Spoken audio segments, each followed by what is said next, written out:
ठीक है बच्चे, कल हमने लेवी ऑफ टैक्स से स्टार्ट किया था। लेवी का मीनिंग बताइए फटाफट। मैम कर को लगाना, असेसमेंट ऑफ टैक्स। हाँ जी, असेसमेंट ऑफ टैक्स। और बताओ। Imposition and assessment of tax. Exactly. Levy का मतलब था imposition and assessment of tax. तो हमने कहा था कि CGST एक्ट के अंडर सेक्शन 9 डिफाइन किया गया है, जो कि एक चार्जिंग सेक्शन है। वो ये बताता है कि आपको कौन सी सप्लाई के ऊपर किस टाइम टैक्स लगाना है, कितनी रेट से लगाना है, यानी कि कौन सी टैक्स की रेट वहाँ पे फॉलो होगी, लाइक 5%, 12%, 18 और 28%। फिर हमने कहा था कि CGST एक्ट में ये भी कहा गया है कि जो भी टैक्स की रेट आप लगाओगे वो आपकी 20% से ज़्यादा नहीं होनी चाहिए। जैसे आपका अगर विद इन स्टेट सेल है तो वहाँ पे आपका जो टैक्स लगेगा, अगर वो 40% कह रहा है तो दो टाइप के टैक्स लगने थे, CGST और SGST, तो वो इंडिविजुअली 20-20 होंगे। कंबाइंड मैनर में वो 40 हो सकते हैं, लेकिन कोई भी इंडिविजुअल टैक्स 20% से ज़्यादा एक्सीड नहीं करेगा। यहाँ तक किया था कल। Yes ma'am. Yes ma'am. फिर उसके बाद हमने एक रिवर्स चार्ज की बात की थी। रिवर्स चार्ज याद है किसी को? Yes ma'am.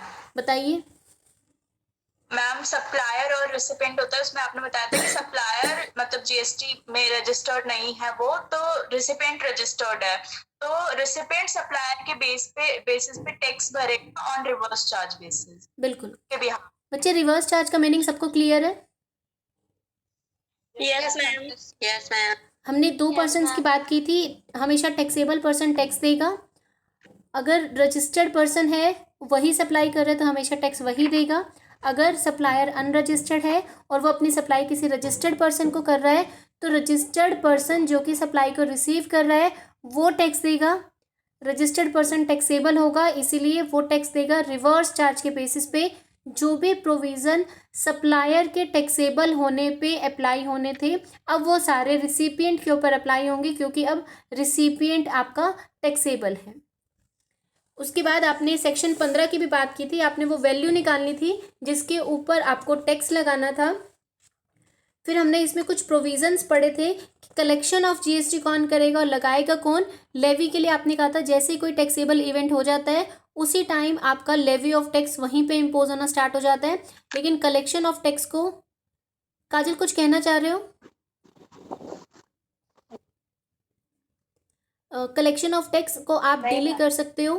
अगर आपने टैक्स, कोई टैक्सेबल इवेंट जैसे ही आपका हुआ, जैसे ही आपने सप्लाई किया, इमीडिएटली आप टैक्स को लगा तो सकते हो, लेकिन टैक्स को इमीडिएटली कलेक्ट नहीं किया जा रहा था। उसके लिए हमने कहा था हम मंथली या क्वार्टरली बेसिस पे टैक्स को कलेक्ट करेंगे। सेंट्रल गवर्नमेंट टैक्स को कलेक्ट करेगी। टैक्स लगाने का काम जीएसटी अथॉरिटीज़ और टैक्स कलेक्ट करने का काम सेंट्रल गवर्नमेंट का। चाहे आप CGST एक्ट में किसी भी ट्रांजैक्शन के ऊपर टैक्स लगा रहे हो, वो आपका सेक्शन 9 के अंडर ही कैलकुलेट होगा। उसके बाद हमने इंटर स्टेट सप्लाई की बात की थी, GST की रेट्स की बात की थी। कुछ आइटम्स, कुछ टर्म्स ऐसी थी जो अभी GST के रेंज में इंक्लूड नहीं थी, जिनको अभी टेम्परेरीली GST की रेंज से बाहर रखा गया है। लेकिन जैसे ही गवर्नमेंट इनके लिए कोई नोटिफिकेशन देगी तो इमीडिएटली सेक्शन 9 इनके ऊपर भी अप्लाई हो जाएगा। जैसे पेट्रोलियम प्रोडक्ट्स, जैसे इलेक्ट्रिसिटी, जैसे डीजल, नेचुरल गैस। उसके बाद हमने कहा था कि ह्यूमन कंजम्पशन के लिए जो लिकर है उसको अभी GST रेंज में इंक्लूड नहीं किया गया है। तो यानी GST के अंडर ऐसी अल्कोहल पे टैक्स नहीं लगेगा, लेकिन स्टेट गवर्नमेंट इसके ऊपर अपने अकॉर्डिंगली टैक्स लगा सकती थी। उसके बाद हमने किया था इसकी अलग अलग सप्लाईज की बात की थी, लाइक सप्लायर नॉन रजिस्टर्ड है, रिसिपिएंट रजिस्टर्ड है। पेमेंट ऑफ टैक्स हमेशा टैक्सेबल पर्सन करेगा और वो टैक्सेबल पर्सन हमेशा GST एक्ट के अकॉर्डिंग रजिस्टर्ड होना चाहिए। फिर हमने कहा था कि वो सारे प्रोविजंस रिसिपिएंट के ऊपर अप्लाई होंगे जो सारे सप्लायर के ऊपर अप्लाई होने थे। उसके बाद हमने अनरजिस्टर्ड सप्लायर की कुछ सप्लाईज की बात की थी। यहाँ पे फिर हमने रिवर्स चार्ज की बात की थी। अब हम इसके आगे कर रहे हैं। इलेक्ट्रॉनिक कॉमर्स ऑपरेटर भी बताया था मैंने कल। बताओ जल्दी क्या होता है बच्चे? ई-कॉमर्स ऑपरेटर बताइए फटाफट। मैम ओला और उबर।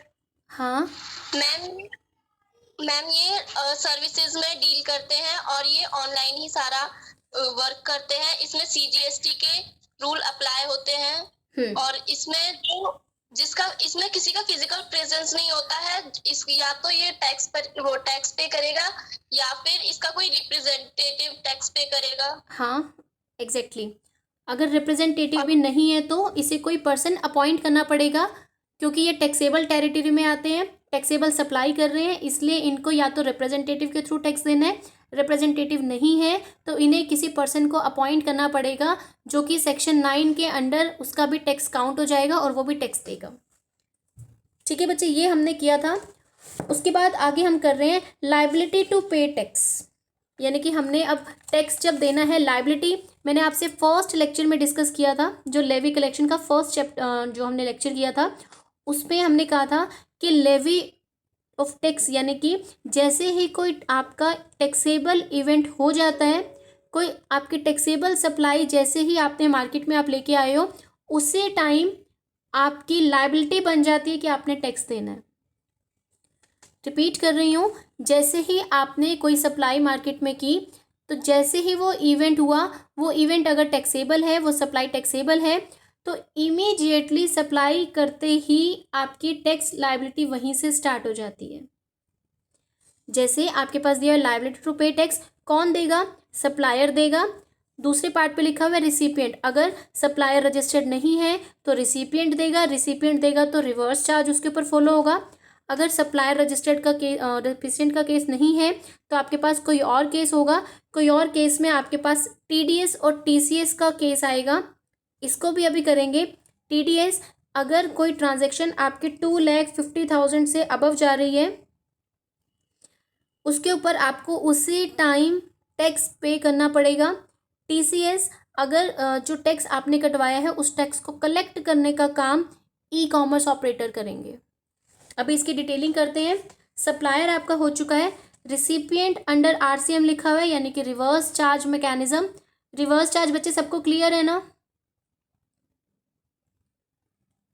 Girls? Yes ma'am. Reverse charge में तो किसी का डाउट नहीं है। No ma'am. सैटरडे को हम एक डाउट क्लास लेंगे। मैम अगर सप्लायर और रिसिपिएंट, हाँ बोलो। मैम अगर सप्लायर रिसिपिएंट दोनों ही अनरजिस्टर्ड हो तब नहीं, ऐसा नहीं सप्लायर होगा देगा टैक्स। तो मैम वो तो नॉर्मल चार्ज हो गया ना फिर। बच्चे, अगर वो दोनों ही टैक्सेबल नहीं है तो जीएसटी रेंज में आएंगे ही नहीं। नहीं मैम वो कह रही है, हाँ नहीं मेरे को लगा वो कह रही है कि दोनों अगर टैक्सेबल। हाँ, दोनों रजिस्टर्ड हैं तो सप्लायर देगा, दोनों अनरजिस्टर्ड हैं तो वो जीएसटी तो रेंज में नहीं है। सप्लायर देगा मैम, फिर तो वो नॉर्मल चार्ज, वो तो रिवर्स चार्ज का केस ही नहीं बनता फिर। अगर सप्लायर रजिस्टर्ड है तो नॉर्मल चार्ज। काजल कंफ्यूज मत हो, पहला केस सप्लायर का, अगर आप नॉर्मल सप्लाई कर रहे हो, सप्लायर टैक्सेबल है तो नॉर्मल चार्ज। सप्लायर रजिस्टर्ड नहीं है, टैक्सेबल नहीं है तो रिसिपिएंट टैक्स देगा। अगर दोनों ही रजिस्टर्ड हैं तो सप्लायर देगा, दोनों अनरजिस्टर्ड हैं तो वो जीएसटी रेंज में ही नहीं आएगा। ओके मैम, समझ गए। अब ठीक है बच्चों, सबको क्लियर है ये वाली meanings? Yes ma'am. Yes ma'am. Yes ma'am. तो आरसीएम यहाँ पे रिवर्स चार्ज है। उसके बाद जो तीसरा केस हमारे पास आता है, जहाँ पे हमने जीएसटी पे करना है, कौन से पर्सन्स अब जीएसटी पे करेंगे? First case, deductor in case of TDS. TDS का full form tax deducted as source, यानी कि कोई जैसे ही कोई ट्रांजैक्शन होती है या कोई इनकम अराइज होती है, इमीडिएटली उसके ऊपर टैक्स डिडक्ट हो जाता है। अगर गवर्नमेंट या कोई गवर्नमेंट से स्पेसिफाइड पर्सन किसी वेंडर को यानी किसी सप्लायर को पेमेंट कर रही है, गवर्नमेंट पेमेंट कर रही है अब यहाँ पे किसी सप्लायर को, तो ऑब्वियसली सप्लायर तो रजिस्टर्ड ही होगा, तभी गवर्नमेंट उसे पेमेंट कर रही है। कौन सी पेमेंट? बदले में इस वेंडर ने सप्लाई की है किसको? गवर्नमेंट को।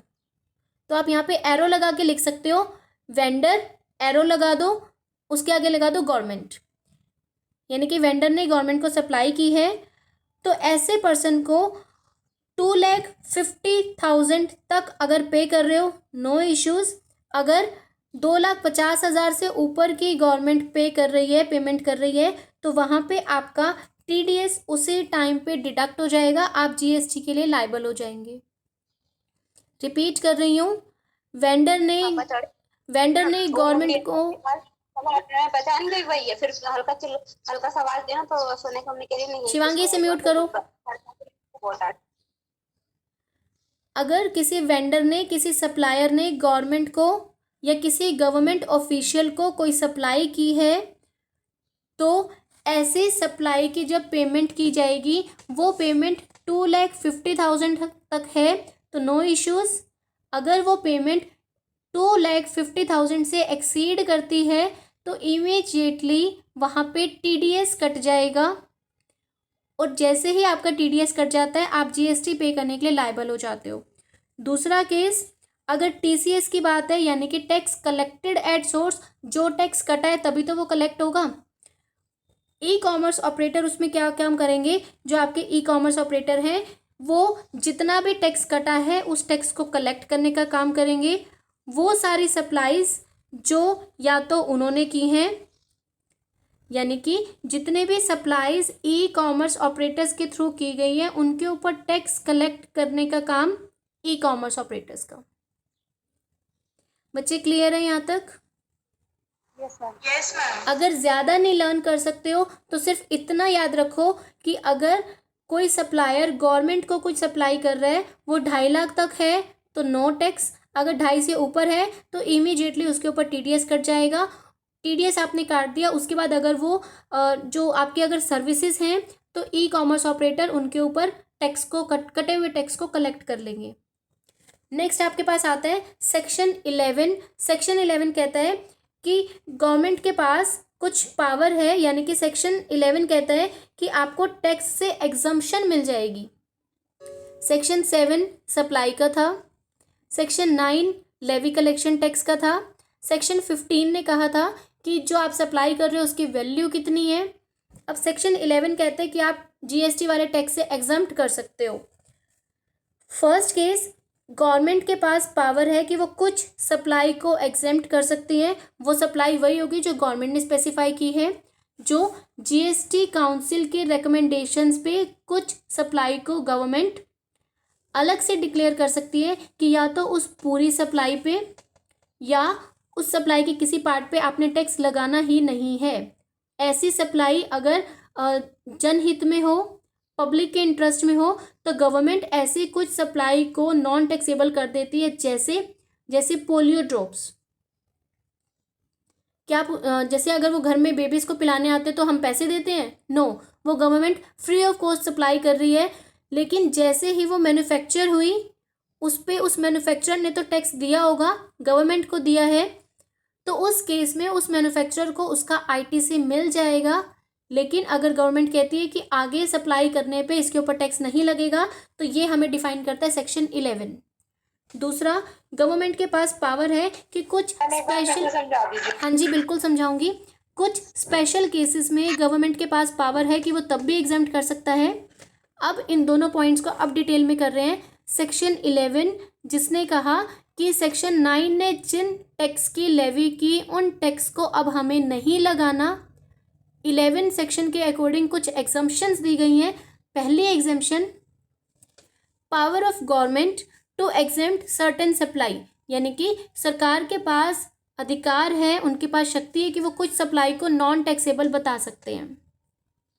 अगर गवर्नमेंट सेटिस्फाई है, गवर्नमेंट ये देखती है कि ऐसा करना जनहित में है, लोगों की सेफ्टी के लिए है, तो GST काउंसिल की रिकमेंडेशंस, उनके परामर्श के बेसिस पे गवर्नमेंट कोई घोषणा करके जिन गुड्स को गवर्नमेंट स्पेसिफाई करेगी उन गुड्स को आप टोटली एग्जेम्प्ट कर दोगे, चाहे वो गुड्स हो चाहे वो सर्विसेज हो। अगर गवर्नमेंट देखे कि कुछ गुड्स या सर्विसेज की सप्लाई करना जनहित में है, पब्लिक के इंटरेस्ट में है, तो सेक्शन 11 के अनुसार सरकार GST काउंसिल से परामर्श करके ऐसी गुड्स या सर्विसेज को टैक्सेबल लिमिट से बाहर रख सकती है। Second, power of government to exempt हमने पहले भी किया, लेकिन अब हमारे पास आता है स्पेशल सर्कमस्टांसेस। अगर गवर्नमेंट फिर से यही देखती है कि वो जनहित में है, गवर्नमेंट सेटिस्फाई करती है, तो गवर्नमेंट GST काउंसिल से परामर्श करके एक स्पेशल ऑर्डर इशू करेगी। उसमें कुछ एक्सेप्शनल चीज़ों को डिस्कस किया जाएगा। जैसे आपने अपनी पेमेंट एग्जम्प्ट करनी है, चाहे वो दोनों टैक्सेबल हैं तो भी आपको एग्जम्प्ट करनी है। आई रिपीट, अगर कोई इवेंट, कोई सप्लाई होती है, वो सप्लाई टैक्सेबल भी है, लेकिन अगर गवर्नमेंट कहती है कि ऐसी चीज़ों की सप्लाई करना जनहित में है, पब्लिक इंटरेस्ट में है, तो आप ऐसी चीज़ों के ऊपर टैक्स पे करने के लिए लायबल नहीं हो। गवर्नमेंट सेक्शन 11 का यहाँ पे यूज़ करके ऐसी सप्लाई को टैक्स लिमिट से बाहर रख सकती है। बच्चे यहाँ तक क्लियर है? मैम इसका एक एग्जांपल दूं, मेरे पास है। पोलियो वाला? नहीं मैम, अभी रिसेंटली मैंने कल परसों न्यूज में देखा था, गवर्नमेंट ने बोला है कि मतलब अगर कोई एक स्टेट दूसरे स्टेट से कोई मेडिकल इक्विपमेंट्स खरीदता है तो उन्हें आईजीएसटी से एग्जेम्प्ट रखा जाएगा, उन्हें आईजीएसटी पे नहीं करनी पड़ेगी। तो स्पेशल इक्विपमेंट्स की बात हो गई ना, सर्टेन सर्कमस्टांसेस। यस मैम, अभी मेडिकल जैसे हाँ मैं कोविड का नाम नहीं लेना चाहती थी, इसलिए मैं कोविड का कोई एग्जाम्पल भी नहीं दूंगी। अच्छा बस आप इतना याद रखिए, अगर आप विद इन स्टेट कोई सप्लाई कर रहे हो तो आपको सीजीएसटी एसजीएसटी देना है। दूसरा, अगर आप कोई सर्विसेज इंपोर्ट कर रहे हो, कोई गुड्स इंपोर्ट कर रहे हो, तो आपको आईजीएसटी देना है। आईजीएसटी आपको पता है, या तो इंपोर्ट के केस में लगेगा या फिर इंट्रा स्टेट के केस में लगेगा, चाहे वो आपकी गुड्स या सर्विसेज कोई भी हो। कंडीशनली ये जो आपने सर्जिकल इक्विपमेंट्स या मेडिकल इक्विपमेंट्स की बात की, ये पब्लिक इंटरेस्ट में है, इसलिए इनके ऊपर टैक्स नहीं लगेगा।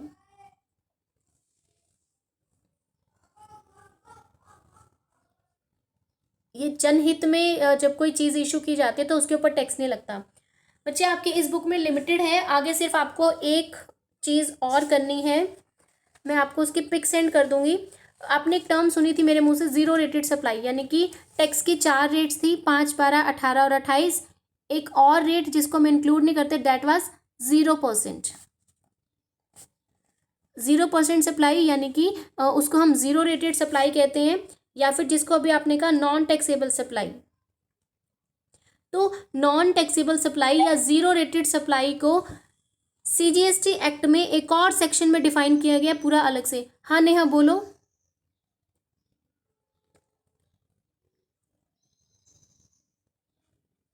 नेहा कुछ पूछना है आपको?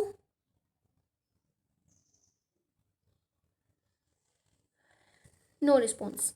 बच्चे जीरो रेटेड सप्लाई, या तो आपने एक्सपोर्ट किया हो, मैंने आपसे बताया था एक्सपोर्ट्स के ऊपर आपको टैक्स नहीं देना, क्योंकि जीएसटी कौन सा टैक्स है बच्चे? जीएसटी कौन सा टैक्स है? Destination based tax. तो आपने अपनी कंट्री में बना तो ली लेकिन कंज्यूम नहीं की, इसलिए आपने उनके ऊपर जीएसटी रेंज में टैक्स नहीं देना। दूसरा, हमने स्पेशल इकोनॉमिक जोन की बात की थी। अगर स्पेशल इकोनॉमिक जोन में हमने 2 पार्ट्स किए थे, इनपुट वाला और आउटपुट वाला, गुड्स सप्लाइड या गुड्स रिसीव्ड, और दूसरा गुड्स प्रोड्यूस्ड। अगर स्पेशल इकोनॉमिक जोन को आप कोई गुड सप्लाई कर रहे हो तो जीरो रेटेड टैक्स उनके ऊपर लगेगा, 0%। रिवर्स केस, अगर स्पेशल इकोनॉमिक जोन अपनी प्रोडक्शन को बेच रहा है तो उसके ऊपर वहाँ पे टैक्स लग जाएगा। तीसरा, इसमें आपको जो याद रखना है, जीरो रेटेड सप्लाई का ये मतलब नहीं है कि वो चीज़ें आपके टैक्सेबल नहीं हैं। जीरो रेटेड टैक्स का मतलब है कि वो आपकी जीएसटी रेंज में टैक्सेबल नहीं है, लेकिन वो वैसे तो टैक्सेबल है। जीरो रेटेड सप्लाईज को भी आईजीएसटी एक्ट 2017, या जिसको आप सीजीएसटी एक्ट कह सकते हो, 2017, उसके अकॉर्डिंग जीरो रेटेड सप्लाईज को भी डिफाइन किया गया है। ठीक है बच्चे यहाँ तक? Yes ma'am. मैम एक बार फिर से बता देना। हाँ जी बिल्कुल बता रही हूँ। ज़ीरो रेटेड सप्लाई, जिसको आप नॉन टैक्सेबल सप्लाई भी कहते हो, नॉन टैक्सेबल सप्लाई को भी सीजीएसटी एक्ट में डिफाइन किया गया है। आपने पहले पढ़ा हुआ है कि अगर हम एक्सपोर्ट्स करते हैं तो उसके ऊपर हमने टैक्स नहीं देना, यानी कि सप्लाई जो कि टैक्सेबल तो है लेकिन जीएसटी रेंज में उसके ऊपर जो टैक्स लगेगा वो है 0%। आप टैक्सेबल सप्लाई कर रहे हो लेकिन उसके ऊपर जो टैक्स की रेट लगेगी वो 0% है। दूसरा, ज़ीरो रेटेड सप्लाई होने का ये मतलब नहीं है कि आपको टैक्स ही नहीं देना, आपको टैक्स तो देना है, लेकिन अगर वो टैक्स आपका जीएसटी रेंज में है तो या तो 0%, या फिर आपको जीएसटी रेंज से बाहर अगर आप दे रहे हो तो आपको स्टेट गवर्नमेंट्स के अकॉर्डिंग टैक्स देना है। तीसरा, स्पेशल इकोनॉमिक जोन को अगर आप गुड सप्लाई कर रहे हो तो वहाँ पे आप टैक्स नहीं दे रहे थे, ये मैंने बताया था आपको स्पेशल इकोनॉमिक जोन वाला। अगर हम ज़ीरो रेटेड सप्लाई यानी कि जिनके ऊपर हम 0% टैक्स दे रहे हैं उन पे अगर आईटीसी की बात करें, यानी कि आप आईटीसी अगर देंगे तो आपकी वो सप्लाई आपकी एग्जम्प्ट सप्लाई है, यानी कि जैसे ही आप गुड्स को सप्लाई कर रहे हो आप टैक्स ही नहीं दे रहे हो तो आपको आईटीसी भी आप क्लेम नहीं कर सकते हो। आई रिपीट, जब आप ज़ीरो रेटेड वाली सप्लाई की गुड्स को सप्लाई कर रहे हो तो ऐसे गुड्स के ऊपर जब आप फर्स्ट सप्लाई पे ही टैक्स नहीं दे रहे हो तो उनके ऊपर आईटीसी भी क्लेम नहीं कर सकते, क्योंकि हमने टैक्स तो दिया ही नहीं। क्लियर है बच्चे? Yes ma'am. Yes ma'am. बेटा एक दो क्वेश्चन करा दो इसका। यस मैम, करा दीजिए। चलो ठीक है, अपनी नोटबुक खोलो, मैं भी साथ साथ लिखती हूँ और कैमरा ऑन करती हूँ, आप उसको देखना और फिर मुझे रिस्पॉन्स देना।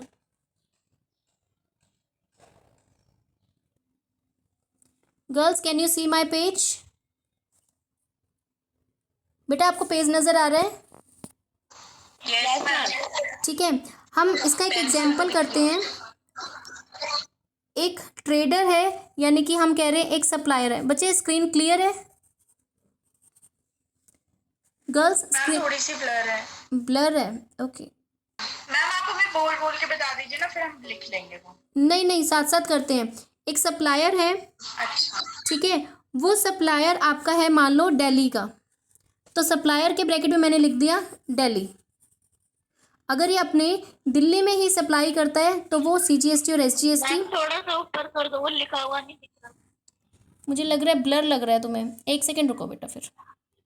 यस मैम, ब्लर है। बच्चे अब ठीक है? Yes ma'am. ठीक Yes, है, ma'am. एक सप्लायर है दिल्ली का, तो मैंने यहाँ पे पहले लिख दिया दिल्ली का सप्लायर, उसने गुड्स बेचे तो किसी रिसिपिएंट को बेचे होंगे।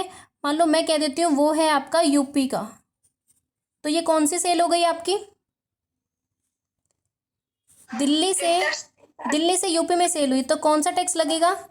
आईजीएसटी। आईजीएसटी। ठीक है बच्चे, तो यहाँ पे आपका टैक्स इम्पोज हो जाएगा आईजीएसटी।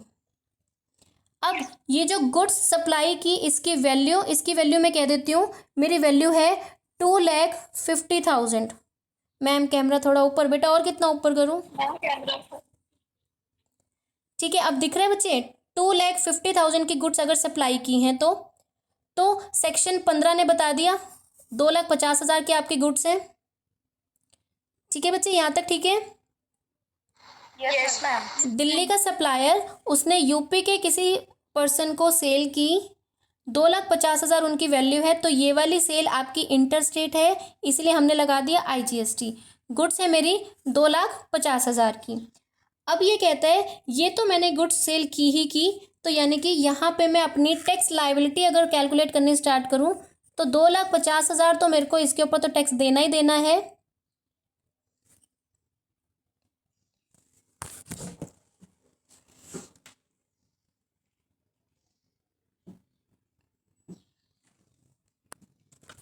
ठीक है बच्चे, 2,50,000 पे तो आप टैक्स देंगे ही देंगे। आगे अगर मैं कहती हूँ कि जब मेरी गुड्स दिल्ली से यूपी जाएंगी तो क्या ऐसे ही चले जाएंगे कि आपके ट्रांसपोर्ट के चार्जेस नहीं लगेंगे? क्या आपको गुड्स पैक नहीं करनी है? वो भी करनी है। तो इसका मतलब ये वाली वैल्यू आपकी ट्रांजैक्शन वैल्यू नहीं है, ये तो आपकी सिर्फ गुड्स की वैल्यू है। ये वैल्यू सिर्फ गुड्स की है। अब मैंने साथ में दिए प्लस मैं कर देती हूँ मेरे पैकेजिंग के चार्जेस, तो मैं उसको कर देती हूँ पैकिंग एंड ट्रांसपोर्ट। आप पैकिंग और ट्रांसपोर्ट कर रहे हो, मान लो मैं कह रही हूँ मेरी पैकिंग के खर्चे लग रहे हैं 5,000। टोटल कितनी हो गई भाई वैल्यू? बच्चे टोटल वैल्यू कितनी हो गई? 2,55,000। 2,55,000। अब जब मेरे गुड्स जा रहे हैं तो आपको इन ट्रांजिट रिस्क हो सकता है, मैंने उस रिस्क को कवर कराने के लिए मैंने करा दिया इंश्योरेंस। मैंने इंश्योरेंस करा दिया। वैल्यू लमसम कर लेते हैं, मान लो मैं कह देती हूँ 15,000। हाँ जी मैम। ठीक है, 15,000 का इंश्योरेंस करा दिया, तो अब टोटल वैल्यू कितनी हो गई? 2,70,000। अब आप ये देखो कि आपके पास जो गुड्स आपने दिल्ली से यूपी में सप्लाई किए हैं उनकी वैल्यू थी 2,50,000, लेकिन ये तो सिर्फ आपकी गुड्स की वैल्यू थी जो आपने सप्लाई की है, प्लस आपके पैकिंग चार्जेस, प्लस आपका इंश्योरेंस। तो अब आपकी ट्रांजैक्शन वैल्यू कितनी बन गई, इसको हम कहेंगे ट्रांजैक्शन वैल्यू। Transaction value. अब जो आपका टैक्स लगेगा वो इस पे ना लग के बल्कि इस पे लगेगा, क्योंकि इन गुड्स पे आपका एक ये वाला खर्चा भी हुआ है और आपके 15,000 का इंश्योरेंस वाला खर्चा भी हुआ है। अब आपने डिस्काउंट पढ़ा है बच्चे, कैश डिस्काउंट और ट्रेड डिस्काउंट, याद है? Yes ma'am. दोनों में डिफरेंस बताओ फटाफट।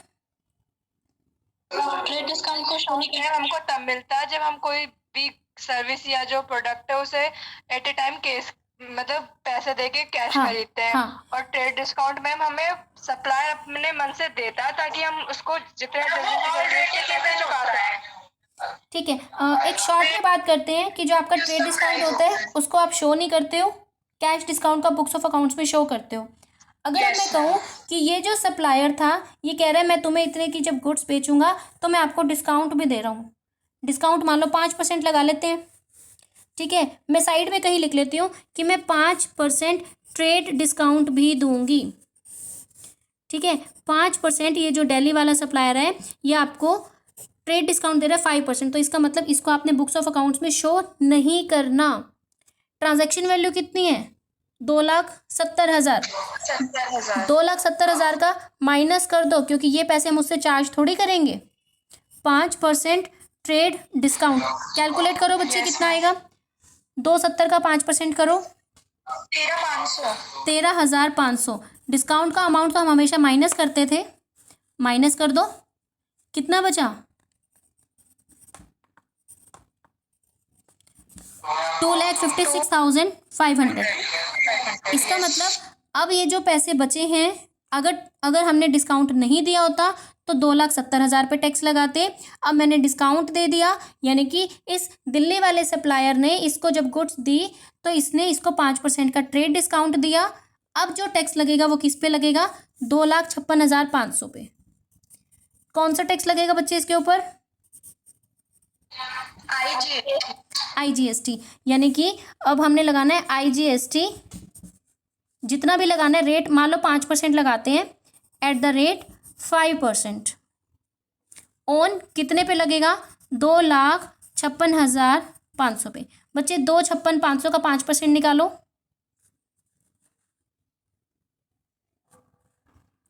बेटा 2 लाख, हाँ जी बताओ। 12,825, यानी कि अब जो आपका बिल बनेगा ये amount plus taxable amount 2,56,500 plus 12,825।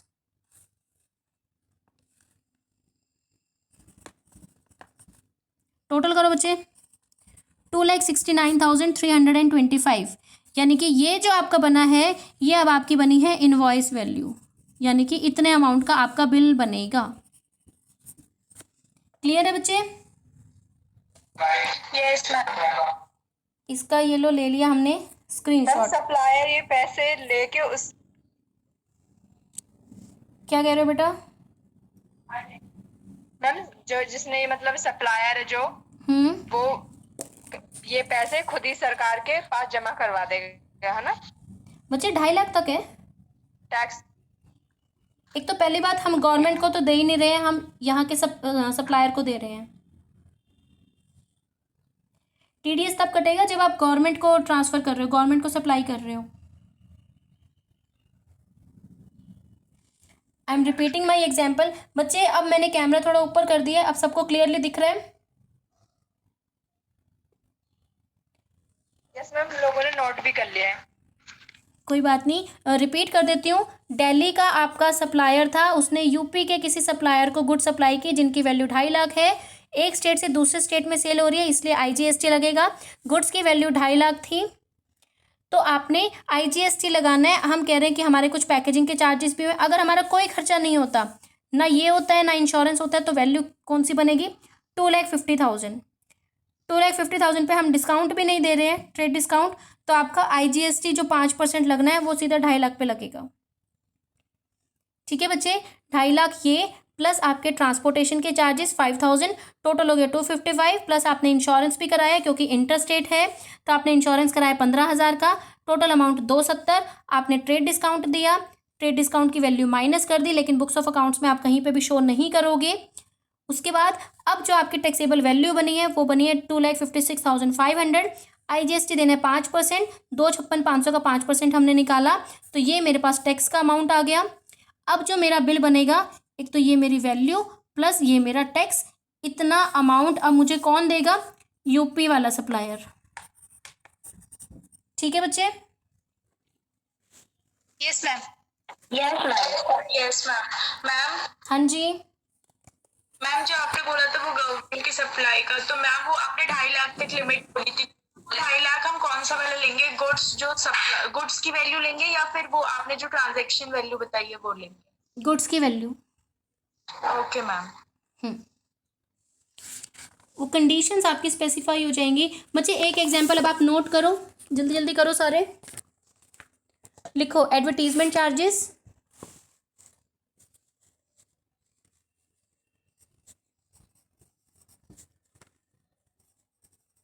Advertisement charges. हाँ जी, 2,25,000। हाँ जी हाँ जी।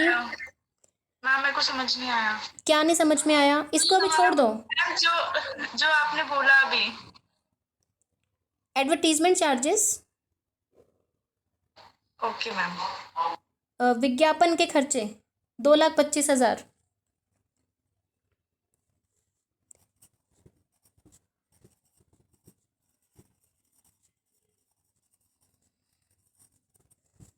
दूसरा लिखो टीवी ब्रॉडकास्टिंग 3,20,000। TV broadcasting 3,20,000। तीसरा लिखो बैनर,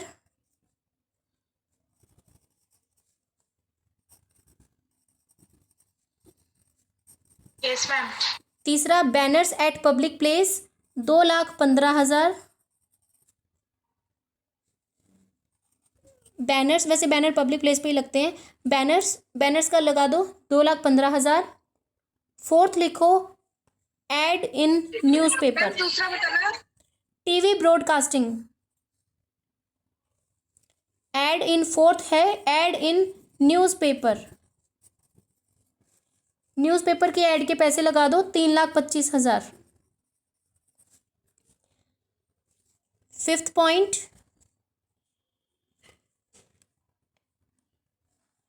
एडवर्टीज, ऐड लगा दो बस, add from radio, add from radio. इसके कितने पैसे लगाओगे? 2,20,000 लगा दो। 2,20,000। मैम इसका फोर्थ वाला बताना जब मैं बताया था एड इन न्यूज़पेपर का अमाउंट 3,25,000। मैम दूसरे का बताना। बेटा एक मिनट, सिक्स्थ लिख लो फिर सारे इकट्ठे बताती हूँ। सिक्स्थ में लिखो कमीशन फॉर सर्विसेज। सिक्स्थ लिखो कमीशन फॉर सर्विसेज। अमाउंट डाल दो 2,15,000।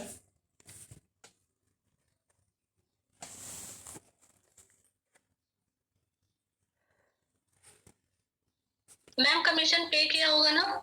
हाँ जी। अब देखो फर्स्ट पॉइंट, फर्स्ट में मैंने क्या लिखा? Add charges.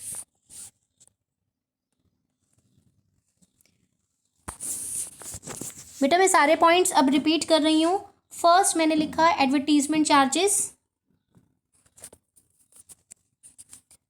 Can you see on my notebook? Clear आ रही है। मुझे तो साफ दिख रही है बच्चे। पहला है ऐड चार्जेस 2,25,000। दूसरा टीवी ब्रॉडकास्टिंग 3,20,000। थर्ड है बैनर्स 2,15,000। चौथा ऐड इन न्यूज़पेपर 3,25,000। पांचवा add from radio 2,20,000। Commission for services, commission paid for services 2,15,000। इसको मैं कह दूं ये वाली सेल इंटरस्टेट है। इंटरस्टेट का मतलब कौन सा टैक्स लगेगा?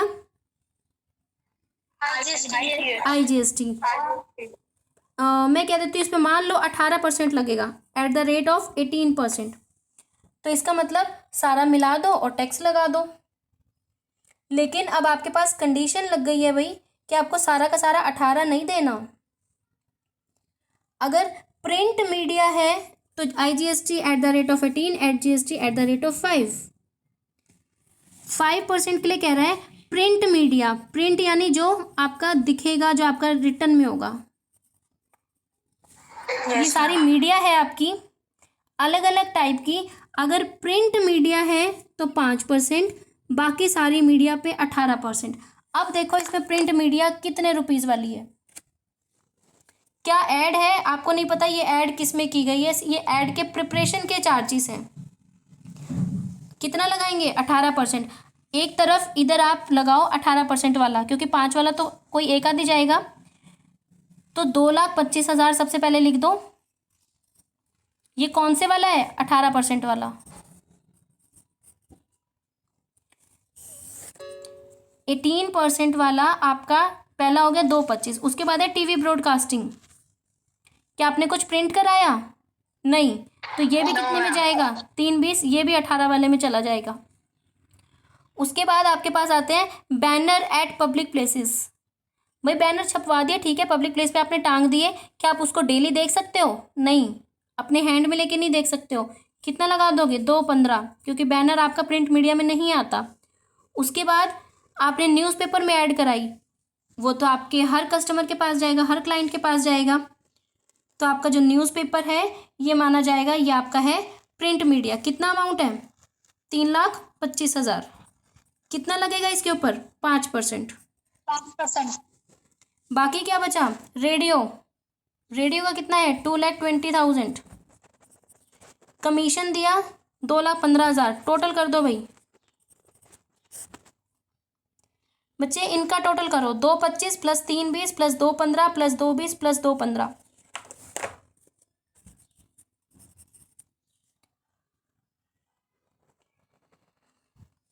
मैम 11,95,000। 11,95,000। इसके ऊपर कितना कैलकुलेट करेंगे 18%। 11,95,000 का 18% प्लस 3,25,000 का 15,100। 2,15,100। ये वाला टैक्स आया मेरे पास, यहाँ पे लिख देती हूँ 2,15,100। ये आया है 18% वाला। 5% वाला निकालो बच्चे, 3,25,000 का 5%। 16,250। ऐड कर दो दोनों को,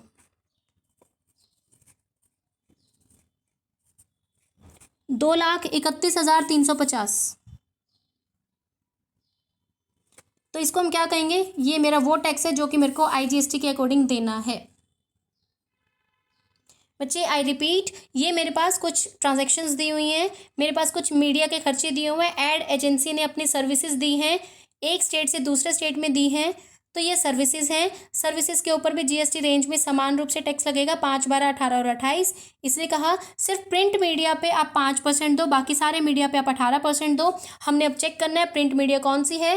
प्रिंट वाली सिर्फ न्यूज़पेपर है, तो प्रिंट के ऊपर 5%, बाकी सबके ऊपर 18%। 18 वाले हमने लिख लिया, टोटल कर लिया, इसका हमने 18% निकाला, तो ये आ गया 2,15,100।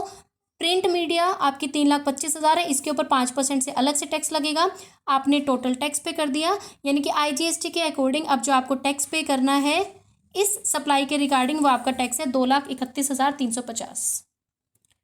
ठीक है बच्चे, क्लियर? यहाँ पे अब आपका खत्म होता है levy and collection of tax. अब ये आपका खत्म है। इसके डाउट्स हैं नोट करके रख लेना, वो हम सैटरडे को सारे डाउट्स क्लियर करेंगे। Okay ma'am.